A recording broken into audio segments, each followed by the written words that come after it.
Hello everyone, it's Brandon here from the Pilot Stud channel. It's fantastic to have you here with me today as I share some more Microsoft Flight Simulator news. So without further delay, let me get right into it. First off, kicking off with the Pilatus PC-12 by SimWorksStudios. We've received the first in-sim photos of this wonderful aircraft, as well as a slight development update on SimWorksStudios' Facebook page. This is one of my favourite aircraft in real life. I'm very lucky in my day job to work with it quite often. That aside, the first in-sim photos, I'm previewing the 3 of them on the screen now, as well as the insight on the Facebook page, provide us with an indication on how this project is going on. First off, as SimWorksStudios are rather honest about it, they do say that a majority of the PC-12 team has been hit hard by some health issues. So because of that, there has been some delays and they are indeed a bit late on the project. I would like to say directly to the SimWorksStudios team, please do prioritise yourself over the aircraft. I'm very happy by the sounds of it to hear that most of you have recovered.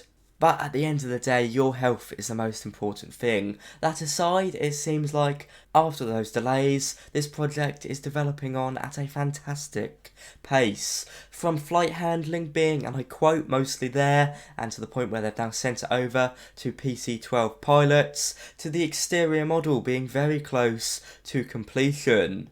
It's fantastic to hear. The PC-12 legacy cockpit is also largely complete, and the systems inside, at least on the legacy cockpit, are also very close to completion and work very close to the real thing. That's fantastic to hear. What sticks out about the SimWorksStudios project is that they are working in collaboration with the real-world manufacturer Pilatus, and that means we should get an uber-realistic aircraft when it is eventually released. It's an aircraft I'm really looking forward to, and I cannot wait to see it. I know it will be a day one purchase for me. This is payware for both PC and Xbox. No exact release date as of yet, but it's clear it's getting very close. Moving over to some airports now, we're talking about 3 from a variety of developers. First off, IBlue have announced New York's John F. Kennedy Airport for Microsoft Flight Simulator on both PC and Xbox. This mega hub really excites me. It looks awesome, and the trailer really does speak for itself. I don't need to say much more here. From the TWA Hotel being almost fully modelled in Microsoft Flight Simulator, to the working air train between the terminals, to an incredibly high level of detail we would come to expect with IBlue. My goodness, this is definitely one to look forward to. No information on how much it will cost, but with IBlue it's normally a pretty reasonable price. Be aware this is probably going to be quite a demanding bit of scenery, despite the optimisations put in place by IBlue, but my goodness, I cannot wait for it. It looks absolutely fantastic. Sticking with the United States of America, and indeed sticking with IBlue, they are working in partnership with the developer IBlue Yonder to bring us Dallas Love Field Airport in the wonderful state of Texas. This airport is of course the home of Southwest Airlines, which for good or bad means if you fly the 737, this may be the perfect airport for you.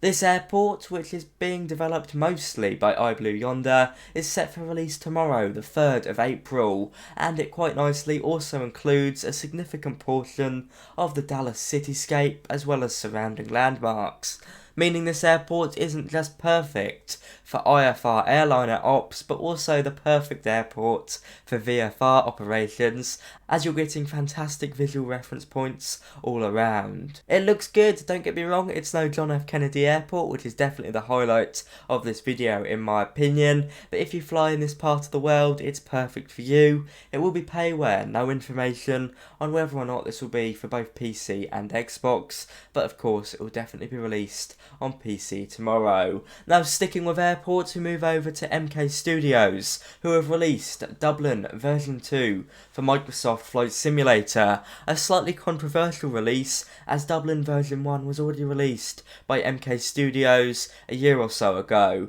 But don't get me wrong, they have added the new runway and there is a massive step up in the quality of this airport. I had great fun flying into Dublin Airport in real life last year, and you can check out my trip report to the wonderful Dublin Airport via the link up the top now. It does look uber realistic inside and out, and of course MK Studios have released version 2 of Dublin specifically because of the arrival of a new runway at Dublin in real life. So at the end of the day, do see it as a new bit of scenery, because for all intents and purposes it is. I know it's a bit annoying, in fact I would be very annoyed if I brought the version 1 of Dublin and would have to buy version 2 again, despite the fact you do get some sort of discount. I don't think I'd agree with MK Studios and what they've done there, but at the end of the day they have produced a stellar bit of scenery by the looks of things, so controversy aside, it's fantastic to see it released.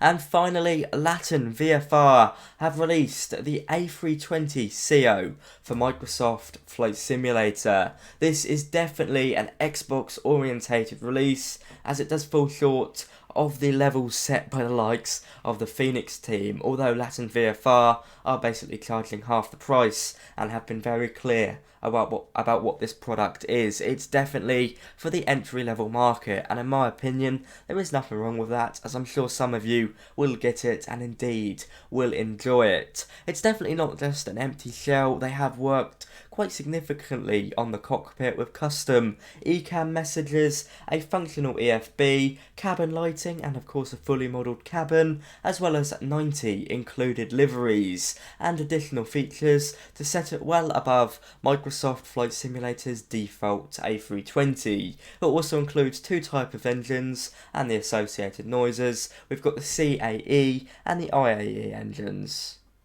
While it is clearly an entry-level product, you are only paying $25 US, so if you're on Xbox, this may very well be a good option for you to get a slight taste of a slightly more detailed aircraft. I personally wouldn't necessarily recommend it. I would say save your money and wait for PMDG to release the 737 family for Xbox, but if you're in dire need of a slightly more realistic aircraft or airliner on Microsoft Flight Simulator on Xbox, why not give it a go? I haven't tried it out myself, but I have heard pretty good things. If you're on PC, at that point it definitely falls down to personal preference. It probably wouldn't be my cup of tea. On that note guys, it's been a pleasure to have you here today. I hope you've enjoyed. If you did, be sure to like, comment and subscribe. Your support is very much appreciated. I'll see you around guys. Bye bye.